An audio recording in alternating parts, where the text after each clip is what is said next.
vale a riqueza se o mundo anda assim? Bem-vindos ao canal do YouTube da União Cristã Espírita Amor e Verdade, na cidade de Saquarema, no estado do Rio de Janeiro.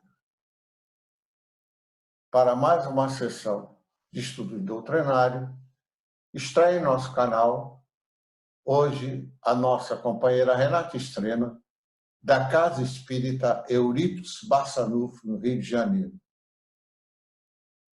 O título do estudo: Não vim trazer a paz, mas a espada, que é referido no Evangelho segundo o Espiritismo.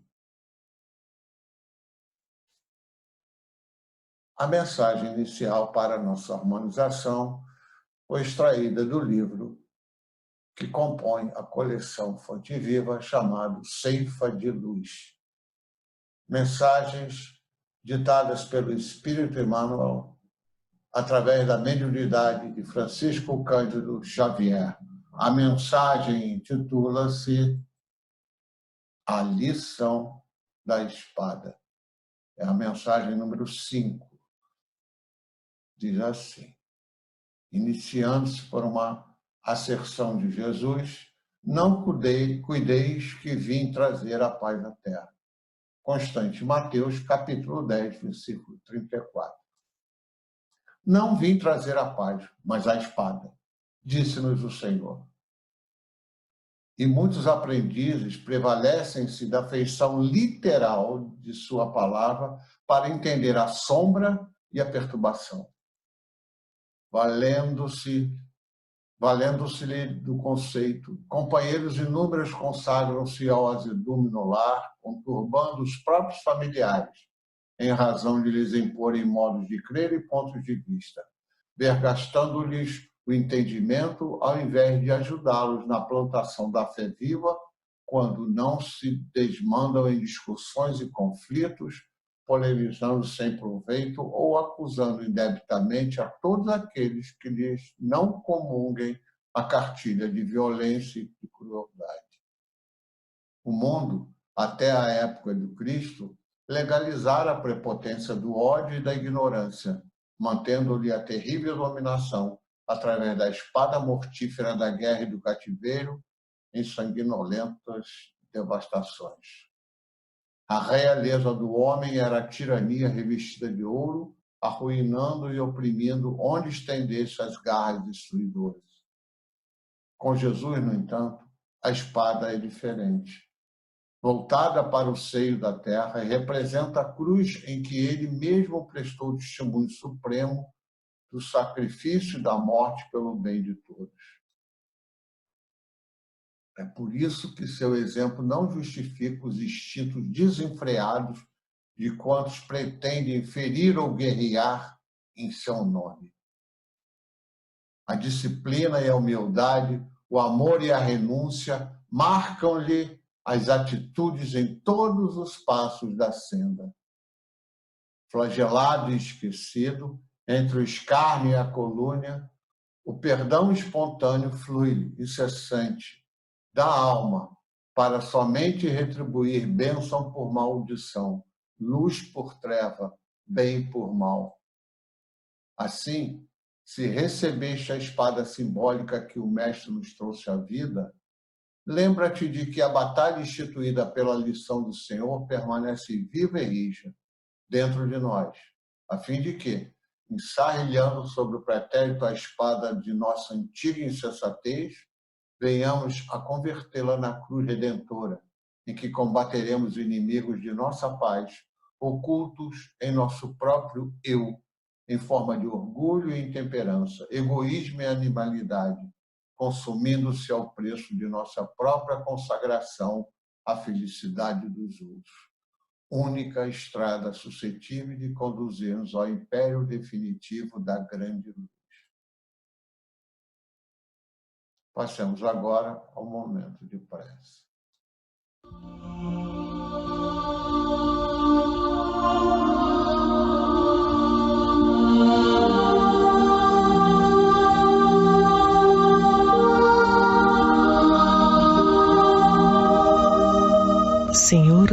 universo, Altíssimo Pai, neste mundo tão envolvido em sombras, peço que me ajudes a despertar a luz que jaz adormecida no íntimo do meu ser. Que ela brilhe na minha mente e no meu coração, se irradie pela minha boca, iluminando o ambiente quando eu falar. Que ela brilhe nas minhas mãos, para que eu possa pôr luz em cada coisa que tocar. Que a tua luz, Altíssimo Pai, clareie os caminhos de todos nós, seres humanos, para que possamos nos harmonizar com as tuas leis, com a natureza, com a vida. Porque com as mentes harmonizadas podemos pensar melhor, com serenidade e equilíbrio, e com o amor vibrando em nós, saberemos conduzir melhor as nossas vidas, nossa fala, as nossas ações.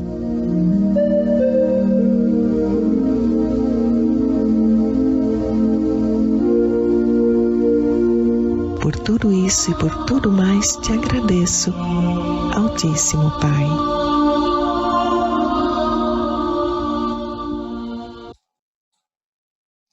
Bem-vinda, Renata. Agradecemos desde já a todos os companheiros da Casa de Barçanufo pela colaboração de sempre. Iniciamos então o nosso estudo de hoje. Não vim trazer a paz, mas a espada.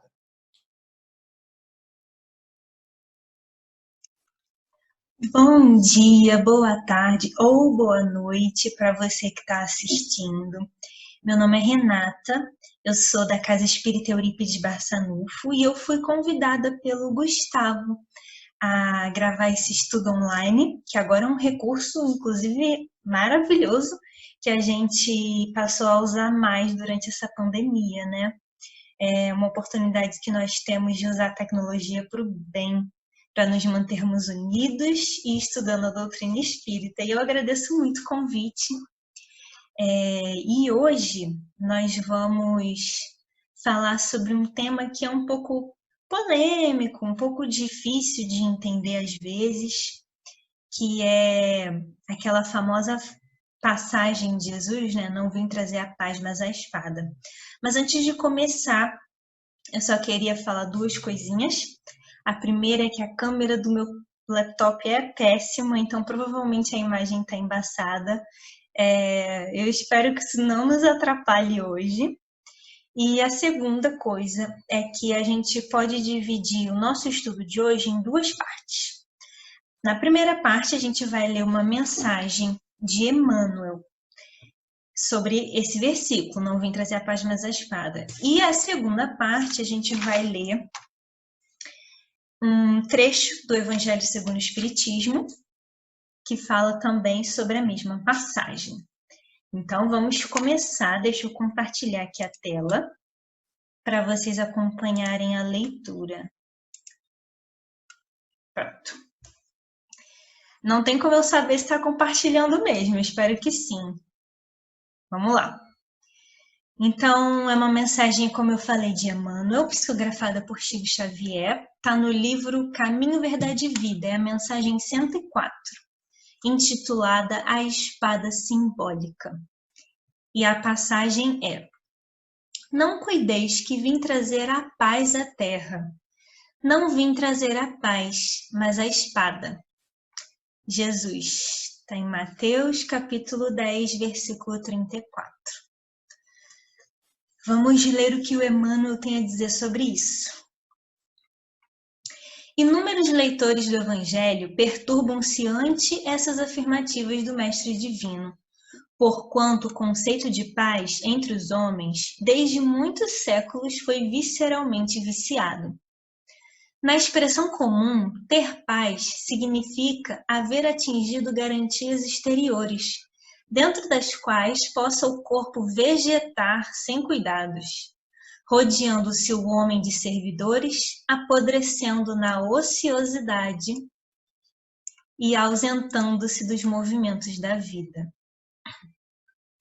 Jesus não poderia endossar tranquilidade desse jaz, e em contraposição ao falso princípio estabelecido no mundo, trouxe consigo a luta regeneradora, a espada simbólica do conhecimento interior pela revelação divina,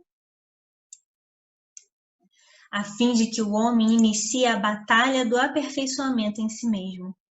O Mestre vem instalar o combate da redenção sobre a terra. Desde o seu ensinamento primeiro, foi formada a frente da batalha sem sangue, destinada à iluminação do caminho humano. E ele mesmo foi o primeiro a inaugurar o testemunho pelos sacrifícios supremos. Há quase 20 séculos vive a Terra sob esses impulsos renovadores, e ai daqueles que dormem, estranhos ao processo santificante. Buscar a mentirosa paz da ociosidade é desviar-se da luz, fugindo à vida e principiando a morte. No entanto, Jesus é também chamado o Príncipe da Paz. Sim, na verdade, o Cristo trouxe ao mundo a espada renovadora da guerra contra o mal, constituindo em si mesmo a divina fonte de repouso aos corações que se unem ao seu amor. Esses, nas mais perigosas situações da terra, encontram nele a serenidade inalterável. É que Jesus começou o combate de salvação para a humanidade, representando ao mesmo tempo o sustentáculo da paz sublime para todos os homens bons e sinceros. Essa página, para mim, é de um alcance espiritual muito grande. Não é à toa que eu escolhi esse tema, porque eu amo essa passagem. Justamente porque, para entender, a gente precisa tirar o espírito da letra. A gente não tem como entender o que Jesus quis dizer se a gente levar essa passagem ao pé da letra. Porque não faz o menor sentido a gente imaginar Jesus, que é essa figura tão doce, tão amorosa, que veio falar sobre amor, sobre paz. Não faz sentido a gente achar que ele disse que não veio trazer a paz, se ele é a paz em pessoa. Não faz sentido.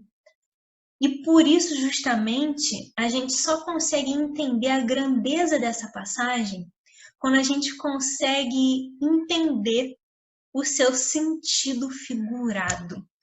E aí, por sentido figurado, a gente entende que seria um sentido simbólico de que determinadas palavras têm em determinados contextos. E aí, nessa passagem,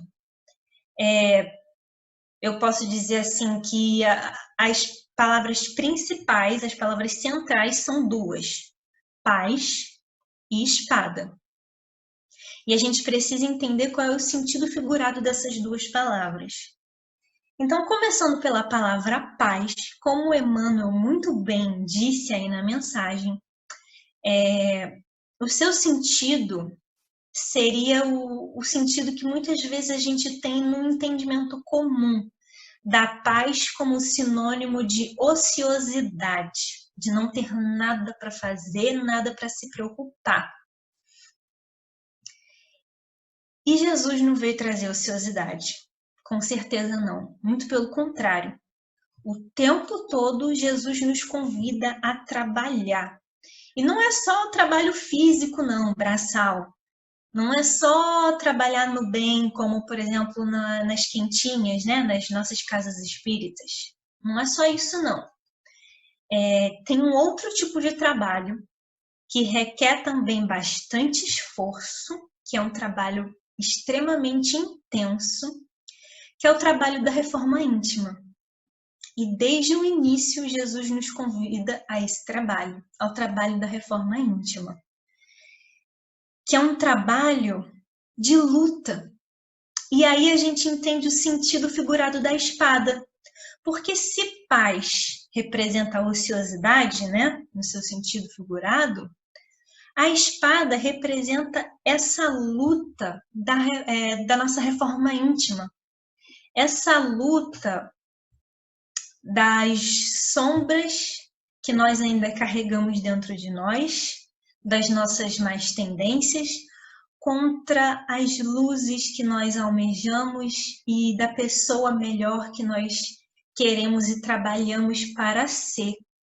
Então, essa luta representada muito bem pela espada nessa passagem é a nossa luta interior.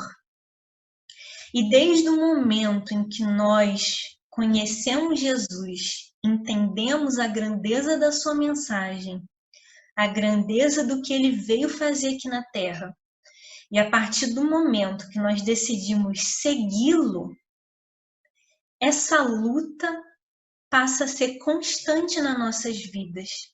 Mesmo em pequenos momentos, assim. Por exemplo, se eu falo com alguém no telefone, não sei, a atendente de algum serviço que me ligou para oferecer alguma coisa, geralmente alguma coisa que tira um pouco a gente do sério, né? E aí eu digo por mim mesma. Às vezes eu fico um pouco irritada com isso. Mas quando a gente assume essa luta interior de busca para sermos pessoas melhores, a gente pensa, poxa, será que eu tratei bem a pessoa? Ela estava fazendo o trabalho dela, acho que eu fui um pouco grosseira, não sei. Ou então um outro exemplo, eu encontro alguém na rua e eu não estou muito bem naquele dia. E aí, se eu tenho dentro de mim incorporado esse lifestyle da reforma íntima, pode ser que depois eu me pergunte, poxa, será que eu tratei o fulano mal? Não sei, acho que eu não falei direito com ele. Ou então, acho que eu acabei dando um fora nele, é melhor eu pedir desculpa.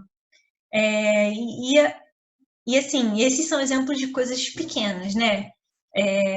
Mas é claro que isso inclui tudo na nossa vida, né? Coisas grandes, como por exemplo, não vou roubar no imposto de renda, não vou contar uma mentira muito grande para alguém, não sei, eu não sou muito boa de exemplo não, viu, gente? Mas é só para dizer que, assim, até mesmo nas pequenas coisas, a maneira como a gente fala com alguém no telefone, a maneira como a gente fala com alguém que esbarrou na rua, a maneira como a gente trata os nossos familiares, tudo isso passa a ser questionado por nós quando a gente está nesse trabalho intenso e constante da reforma íntima, né? E é claro que assim, a gente tem a plena noção de que nós não vamos mudar de repente da noite para o dia. Nós não vamos virar santos de uma hora para outra. Esse trabalho da reforma íntima é um processo, e por isso é um trabalho constante, que vai durar até o final dessa vida e provavelmente aí por muitas e muitas outras vidas, se não para sempre, se a gente pensar que a evolução é para sempre, né? A evolução é infinita. Então, uma coisa que é importantíssima nesse trabalho, que é um processo e é constante, é o autoconhecimento. O exercício da gente se conhecer sempre. Como assim? Identificar aquilo que nós precisamos trabalhar dentro de nós. Então, por exemplo, se eu faço o meu exercício de autoconhecimento, eu posso identificar que eu sou muito impaciente e que eu preciso melhorar minha paciência. Ou então eu posso identificar que eu sou uma pessoa muito egoísta e aí eu sei que eu preciso trabalhar nisso. Então é importante a gente ter assim muita honestidade conosco mesmo e muita coragem para admitir aquilo que nós temos ainda que não é bom. Para admitir as nossas sombras. Tem que ter muita coragem. Não é fácil também. Inclusive, o autoconhecimento também é um processo. Muitas vezes a gente acaba fingindo determinadas virtudes que nós ainda não temos, né? Mas a gente não consegue enganar Deus. E a gente também não consegue enganar a nossa consciência, que em algum momento vai gritar por socorro. Então, por isso que assumir verdadeiramente quem somos, os nossos defeitos e as nossas sombras, requer muita coragem. Mas é importante a gente saber que é normal. É normal aqui na Terra, nós, enquanto seres humanos que erram, é normal nós sermos egoístas, nós sermos impacientes. É normal a gente julgar, ter preconceitos, né? O que a gente não pode fazer é, identificando esse egoísmo, esses preconceitos, deixar para lá. Pelo contrário, né? A gente precisa identificar, e a partir do momento que a gente identifica, a gente precisa lutar para se melhorar. Inclusive, o autoconhecimento e identificar aquilo que precisamos melhorar é um primeiro passo e grande passo para essa mudança, né? Da sombra para a luz. E por isso que a gente fala que Jesus não veio trazer a paz da ociosidade, mas a espada da luta íntima, da luta regeneradora. E nós não podemos nos deixar paralisar pela culpa de que a gente não consegue ainda, de que nós ainda temos um monte de defeitos. A gente não pode se deixar paralisar. Pelo contrário, sabendo que a vida é evolução, que a vida é progresso, a gente se sente mais incentivado a sempre buscar esse autoconhecimento e esse esforço nessa luta que Jesus veio trazer, a luta íntima. Porque nós cristãos, e aí é importante dizer, eu gosto sempre de dizer, não somente nós cristãos, mas todos nós, cuja crença de alguma maneira, seja cristã ou não, mas que de alguma maneira nos impulsione para esse aprimoramento moral, todos nós que buscamos esse aprimoramento somos soldados de nós mesmos, soldados dessa guerra interior, dessa luta íntima. E a boa notícia é que a luz sempre vence. Nessa luta das nossas sombras contra a luz que a gente busca, a luz sempre vence. Se não hoje, amanhã. Se não nessa, em outra vida. Mas a luz sempre vence, porque nós já temos essa luz dentro de nós como uma sementinha divina, já que fomos criados à imagem e semelhança de Deus. Mas essa semente precisa ser regada, precisa ser cuidada, precisa ser cultivada para que ela cresça e dê bons frutos. E nenhuma semente vira árvore da noite para o dia. Nada na natureza dá saltos, tudo é um processo. Essa, então, foi a nossa primeira parte.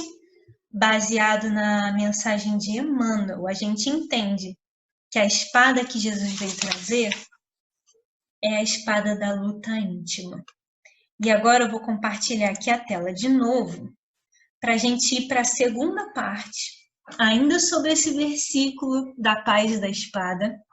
Agora nós vamos ler alguns trechos do Evangelho segundo o Espiritismo, para a gente entender uma outra interpretação dessa passagem, uma outra luta que Jesus veio trazer.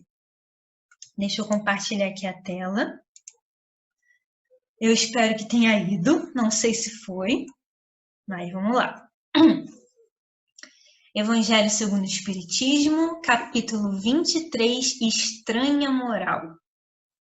A gente vai ler dos itens 11 a 13, mas os itens 9 e 10 estão os versículos que nós falamos o mesmo versículo que a gente leu da mensagem do Emmanuel, só um pouquinho mais completo, mas é o mesmo versículo. Deixa eu só beber uma água para a gente poder ler. Essas partes em amarelo são trechos que eu destaquei, que eu considero assim, muito, muito importantes nesses trechos.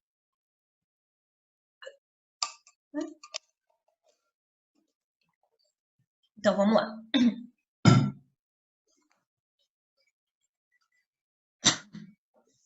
Será mesmo possível que Jesus, a personificação da doçura e da bondade, que não cessou de pregar o amor do próximo, haja dito: não vim trazer a paz, mas a espada. Vim separar do pai o filho, do esposo a esposa. Vim lançar fogo à terra e tenho pressa de que ele se acenda? Esses são outros itens do versículo mais ampliado. Não estarão essas palavras em contradição flagrante com os seus ensinos? Não haverá blasfêmia em lhe atribuírem a linguagem de um conquistador sanguinário e devastador? Não, não há blasfêmia, nem contradição nessas palavras, pois foi mesmo ele quem as pronunciou, e elas dão testemunho da sua alta sabedoria. Apenas, um pouco equívoca, a forma não lhe exprime com exatidão o pensamento, como a gente viu lá em Emmanuel, o que deu lugar a que se enganassem relativamente ao verdadeiro sentido delas. Tomadas à letra, tenderiam a transformar a sua missão, toda de paz, noutra de perturbação e discórdia, consequência absurda que o bom senso repele, porquanto Jesus não podia desmentir-se. Até aí, foi tudo que a gente já falou sobre não interpretar o pé da letra, né? Mas entender o sentido figurado das palavras de Jesus. A partir daqui do item 12, a gente vai entrar mais na segunda parte, que diz respeito a uma outra maneira da gente interpretar essa ideia da luta que Jesus veio trazer para a gente. Então, vamos lá. Toda ideia nova forçosamente encontra oposição e nenhuma há que se implante sem lutas. Ora, nesses casos, a resistência é sempre proporcional à importância dos resultados previstos, porque quanto maior ela é, tanto mais numerosos são os interesses que ferem. Se for notoriamente falsa, se a julgam isenta de consequências, ninguém se alarma. Deixam-na todos passar, certos de que lhe falta vitalidade. Se, porém, é verdadeira, se assenta em sólida base, se lhe prevê em futuro, um secreto pressentimento adverte os seus antagonistas de que constitui um perigo para eles e para a ordem de coisas em cuja manutenção se empenham.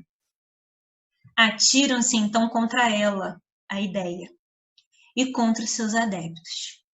Assim, pois, a medida da importância e dos resultados de uma ideia nova se encontra na emoção que o seu aparecimento causa, na violência da oposição que provoca, bem como no grau e na persistência da ira de seus adversários. Não foi exatamente isso que aconteceu com Jesus? Outra pausa.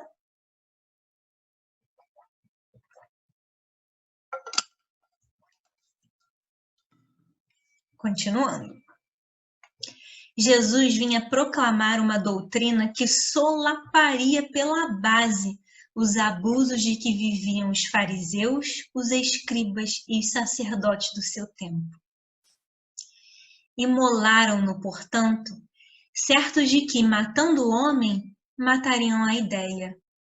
Esta, porém, sobreviveu, porque era verdadeira. Engrandeceu-se, porque correspondia aos desígnios de Deus. E nascida num pequeno e obscuro burgo da Judéia, foi plantar o seu estandarte na capital mesma do mundo pagão, em face dos seus mais encarniçados inimigos, daqueles que mais porfiavam em combatê-la, porque subvertia crenças seculares a que eles se apegavam muito mais por interesse do que por convicção. Lutas das mais terríveis esperavam aí pelos seus apóstolos. Foram inumeráveis as vítimas. A ideia, no entanto, avolumou-se sempre e triunfou, porque, como verdade, sobrelevava as que a precederam. Gente, que mensagem, que mensagem. Eu fico sempre muito emocionada quando eu leio essa parte do Evangelho. E aí a gente começa a entender que a luta que Jesus veio trazer não foi só a luta íntima, não. A luta da reforma íntima. Da gente combater as nossas sombras e construir novas luzes dentro de nós. Não é só isso. Como bem disse Kardec, no item 13, Jesus veio proclamar uma doutrina que solaparia pela base os abusos de que os religiosos daquela época viviam. Então, para entender um pouco isso, vamos entender assim um pouco do contexto, né, de Jesus. Lá no capítulo 1 do Evangelho segundo o Espiritismo, Kardec divide as leis mosaicas em duas partes. Uma seria a lei de Deus, que são os 10 mandamentos, aqueles recebidos no Monte Sinai. E a outra parte seria a lei civil, que foi decretada por Moisés. Quando Jesus diz, não vim destruir a lei, mas cumpri-la, também está explicando isso lá no capítulo 1 do Evangelho segundo o Espiritismo, ele está se referindo à lei divina e não à lei civil. Por quê? Porque a lei divina, ou seja, os 10 mandamentos daquela época, é atemporal. Como assim atemporal? Significa que eles servem sempre e nos servem até hoje. E é diferente da lei civil. A lei civil decretada por Moisés, ela não é atemporal. Ela, pelo contrário, se modifica e evolui conforme a sociedade também evolui.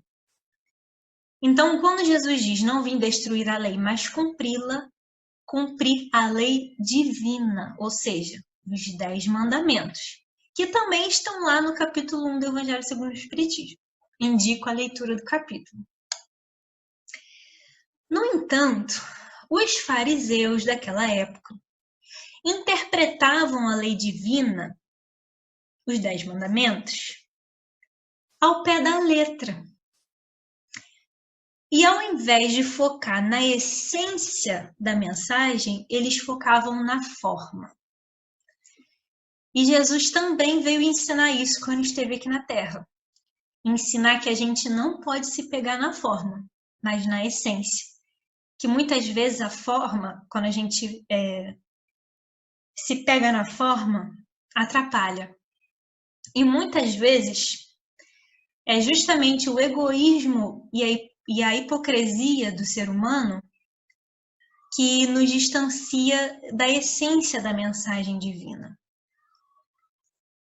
Por exemplo, um dos 10 mandamentos é: lembrai-vos de santificar o dia de sábado. Por conta de levar esse mandamento ao pé da letra, diversas atividades naquela época eram proibidas. Um monte de coisas não podia ser feito no sábado. No sábado, geralmente, era o dia em que as pessoas iam para as sinagogas, rezar, tudo mais, mas diversas outras atividades, centenas de outras atividades eram proibidas. Como, por exemplo, fazer colheita e moer o trigo. Era proibido, não podia. E nós temos duas passagens que eu trouxe aqui que falam sobre os fariseus censurarem Jesus por conta disso, desse não respeito ao dia de sábado. A primeira está em Marcos, capítulo 2, versículos 23 a 28. Nessa passagem, Jesus e os seus discípulos estavam passeando por uma seara e colhendo espigas para comer, porque eles estavam com fome. E aí o que acontece é que os fariseus censuram Jesus e os seus discípulos, dizendo que como era proibido colher e moer o trigo, eles não poderiam estar colhendo as espigas para comer. Tem essa passagem lá em Marcos. Marcos, capítulo 2, versículos 23 a 28. Foi nessa ocasião, inclusive, que Jesus disse: o sábado foi feito por causa do homem, e não o homem por causa do sábado. Eles estavam com fome. Então, eles colheram um milho e comeram um milho.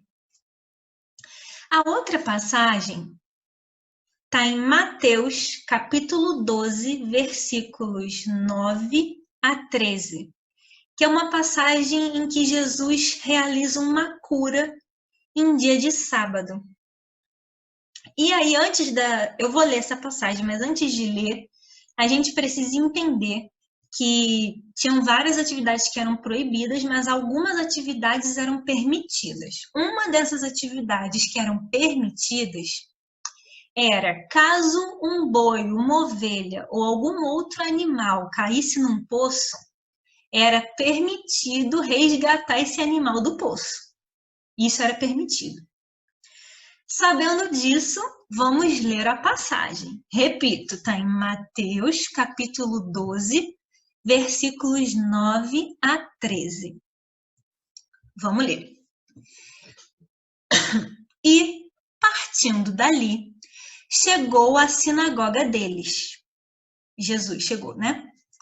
E estava ali um homem que tinha uma das mãos mirrada. E eles, para o acusarem Jesus, o interrogaram, dizendo: é lícito curar nos sábados?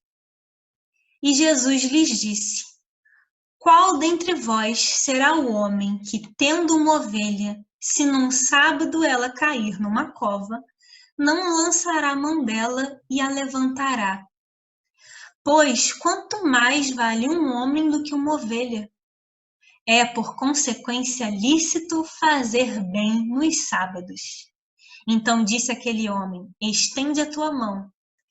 E ele a estendeu e ficou sã como a outra. Essa é a passagem. Nessa passagem, e eu adoro também, Jesus combate a hipocrisia daqueles homens, daqueles fariseus, daqueles religiosos que consideravam lícito, permitido resgatar uma ovelha, mas não era permitido curar um homem doente. Isso não é hipocrisia? Jesus combate essa hipocrisia da forma.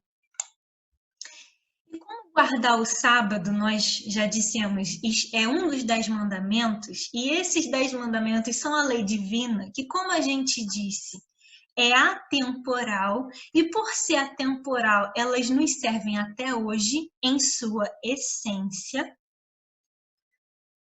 Nós então nos perguntamos: qual é a essência de guardar o sábado? Como eu posso aplicar isso na minha vida hoje?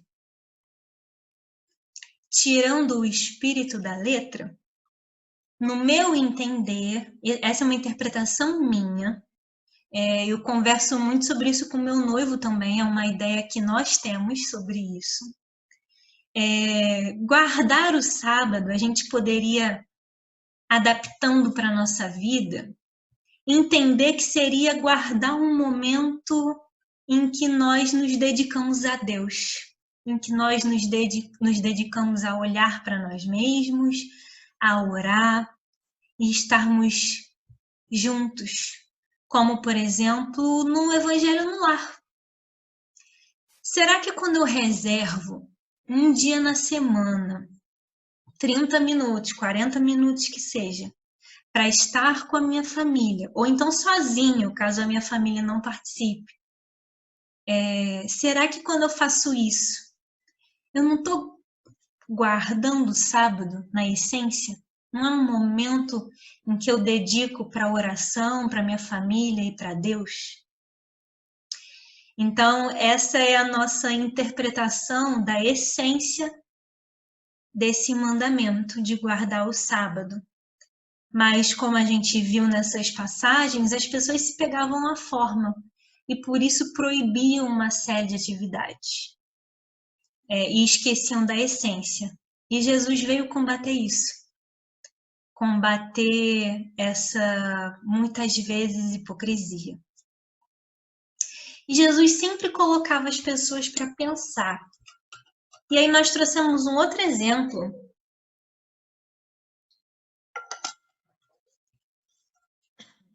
Nós trouxemos aqui um outro exemplo em que Jesus combateu um costume daquela época que era muito complicado, muito triste, na minha opinião.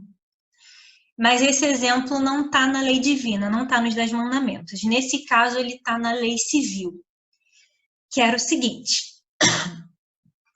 Pela lei mosaica, a pena para o adultério era o apedrejamento. Desculpa, gente, quando eu falo muito, a minha voz começa a falhar. Isso é terrível. Eu tô sempre com a minha aguinha aqui do lado. Mas vamos lá, estamos indo bem. Pela lei mosaica, a pena para o adultério era o apedrejamento. E como conta João, no seu capítulo 8 de João, tinha uma mulher que supostamente foi pega em adultério e levada à praça pública por uma multidão de homens. E essa multidão era conduzida por religiosos daquela época. Religiosos que tinham a responsabilidade de educar moralmente aquelas massas, né? Então imagina o quanto essa passagem não é profunda, né? Quando a gente entende esses detalhes, né? E aí essa multidão de homens conduzidos por religiosos, né? Levaram essa mulher à praça pública, porque supostamente foi pega em adultério. E aí, fazendo um parênteses, essa passagem me intriga muito, porque só levaram a mulher, né? Porque, assim, para ter acontecido o adultério, precisa de pelo menos 3 pessoas, né? 2 pessoas de um casal e uma extra que entra aí no meio. Então, se a mulher cometeu adultério, provavelmente um homem também cometeu adultério. E se a gente for lá em Levítico, capítulo 20, versículo 10, lá está escrito o seguinte, eu vou ler. Também o homem que adulterar com a mulher de outro, havendo adulterado com a mulher do seu próximo, certamente morrerá o adúltero e a adúltera. Mas, nessa passagem do capítulo 8 de João, eles só levaram a mulher. Isso me intriga muito, mas não vamos nos fixar nesse detalhe, né?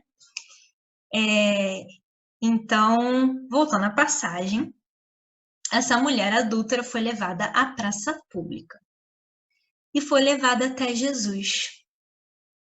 E aí aqui diz o seguinte, no capítulo 8 de João, versículos 4 e 5, diz assim, pondo-a no meio da multidão, da praça pública, disseram-lhe, mestre, esta mulher foi apanhada no próprio ato, adulterando. E na lei nos mandou Moisés que as tais sejam apedrejadas. Tu, pois, que dizes? Ou seja, tentaram encurralar Jesus. tentaram botar Jesus numa cilada. Mas só tentaram, né? Porque a gente está falando de Jesus. E aí a passagem continua, versículos 6 e 7. Continua assim. Isto diziam eles tentando-o, para que tivessem de que o acusar. Mas Jesus, inclinando-se, escrevia com o dedo na terra. E como insistissem perguntando-lhe, endireitou-se e disse-lhes: Aquele que dentre vós está sem pecado, seja o primeiro que atire pedra contra ela. Ninguém atirou pedra, um a um foi se retirando, e Jesus vira para a mulher e disse, versículos 10 e 11, endireitando-se Jesus e não vendo ninguém mais do que a mulher, disse-lhe, mulher, onde estão aqueles teus acusadores? Ninguém te condenou? E ela disse, ninguém, Senhor. E disse-lhe Jesus, nem eu também te condeno. Vai-te e não peques mais. Só fazendo um parênteses, aqui no Rio de Janeiro, no Museu de Belas Artes, tem uma escultura dessa passagem da mulher adúltera, que é lindamente maravilhosa. Eu também sugiro, fica aí, #fica a dica de passeio para quando a pandemia acabar. Voltando, Jesus não condenou essa mulher e falou, vai e não peques mais. Gente, como isso foi revolucionário. Como isso foi revolucionário e importante. Como Jesus foi tão incompreendido por momentos como esse. Porque era lei. Fazia parte da lei civil da época, da lei mosaica. E a gente precisa lembrar que era uma sociedade extremamente machista e patriarcal. Então imagina o quanto isso não foi importante. E por essas e outras, Jesus foi tão incompreendido, foi condenado e crucificado. Porque, mais uma vez, como nós lemos lá no Evangelho segundo o Espiritismo, Jesus proclamou uma doutrina que solapou pela base os abusos dos religiosos daquele tempo. E aí, já encaminhando para o final, Jesus veio cumprir a lei divina em sua essência. Veio trazer ideias novas e mais justas. Veio combater os costumes da época que atrapalhavam o verdadeiro cumprimento da lei divina. Como nesses dois exemplos que nós trouxemos aqui hoje. E depois de estudarmos tudo isso, nós conseguimos compreender, então, mais um aspecto dessa espada que Jesus veio trazer. Se antes nós falamos da espada da luta íntima, a espada agora representa a luta contra os interesses humanos que se pautam no egoísmo, na indiferença e na ignorância. Uma luta que levou Jesus à cruz e tantos outros cristãos aos leões, à fogueira, ao apedrejamento. Quantas vezes Paulo de Tarso, por exemplo, foi apedrejado, e aí, #fica a dica de leitura, o livro Paulo Estevão de Emmanuel, psicografado por Chico Xavier. E aí eu pergunto, será que nós ainda vivemos essa luta? Sim, com certeza. Todos os dias. Porque ainda hoje, muitas pessoas não entenderam a mensagem de Jesus. Não entenderam aquilo que Jesus viveu todos os dias da sua vida enquanto esteve aqui na Terra. Uma mensagem de amor, acima de tudo. E de respeito, de paz. Quantas vezes o nome de Jesus não foi associado à violência, à divisão, à guerra? E até hoje é. Hoje, nós não somos mais levados aos circos para sermos devorados por leões ou a fogueiras, mas nós encaramos dia após dia as feras da violência e o fogo da indiferença que dói muito. Hoje, nós não podemos mais ser condenados à crucificação, mas nós carregamos as cruzes simbólicas dos inúmeros preconceitos dos quais nossa sociedade está cheia. Preconceitos que condenam pessoas injustamente sem nenhuma compaixão. Nós não somos mais apedrejados, ou não deveríamos ser, pelo menos. Mas o que dizer das pedradas da fofoca, da maledicência, do egoísmo, que igualmente destroem vidas e marcam vidas para sempre? Se todos somos irmãos, iguais para Deus, e mais, se nós sabemos que o Espírito não tem cor, não tem sexo e é livre, como justificar certos abusos que marcaram a nossa história, como a escravidão, por exemplo? Bem como as consequências dela, tão vivas até hoje na nossa sociedade, no racismo, por exemplo. Como justificar ideias machistas, homofóbicas ou qualquer outro tipo de preconceito? Nada justifica. E por isso agora nós entendemos Jesus quando diz que não veio trazer a paz, mas a espada. Porque assim como lutamos todos os dias para sermos pessoas melhores, assumir um compromisso com Jesus é também lutar todos os dias por um mundo melhor, por uma sociedade melhor, como o próprio Jesus fez quando esteve aqui. Uma luta pacífica, cheia de amor e de exemplos vivos, que traduzem a máxima da lei divina, que é amar a Deus sobre todas as coisas e o próximo como a si mesmo.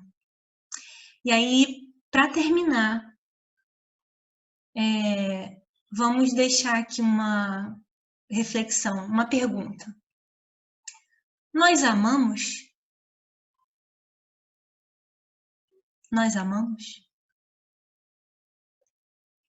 É isso. Eu vou compartilhar aqui a tela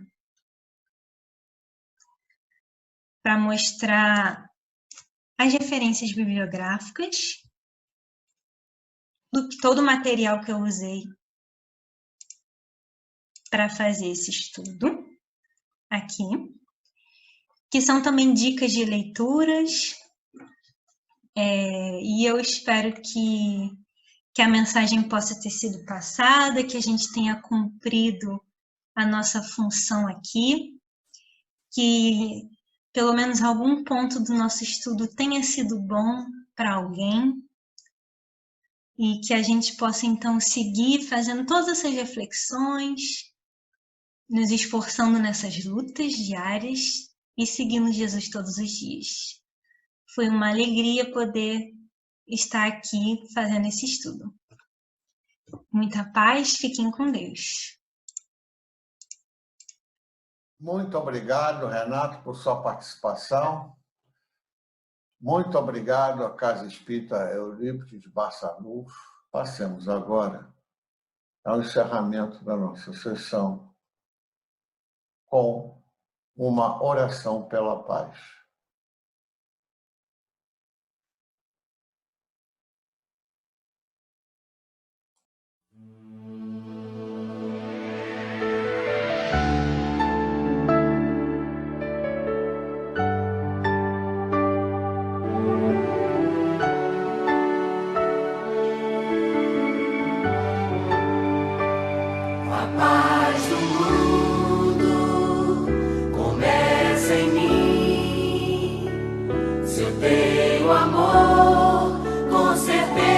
Sou feliz se eu faço bem ao meu irmão.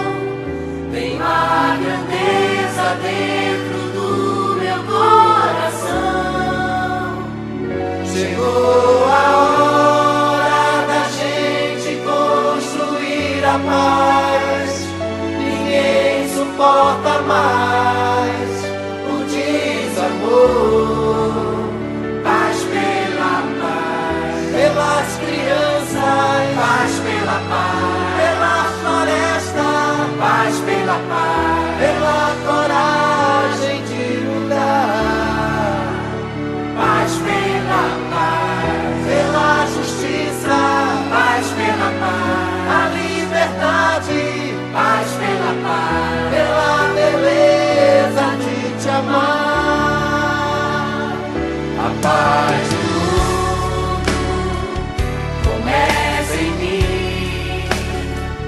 Se eu tenho amor, com certeza sou feliz. Se eu faço bem ao meu irmão, tenho a grandeza dentro do meu coração. Chegou a hora da gente construir a paz. Ninguém suporta mais o desamor. Paz pela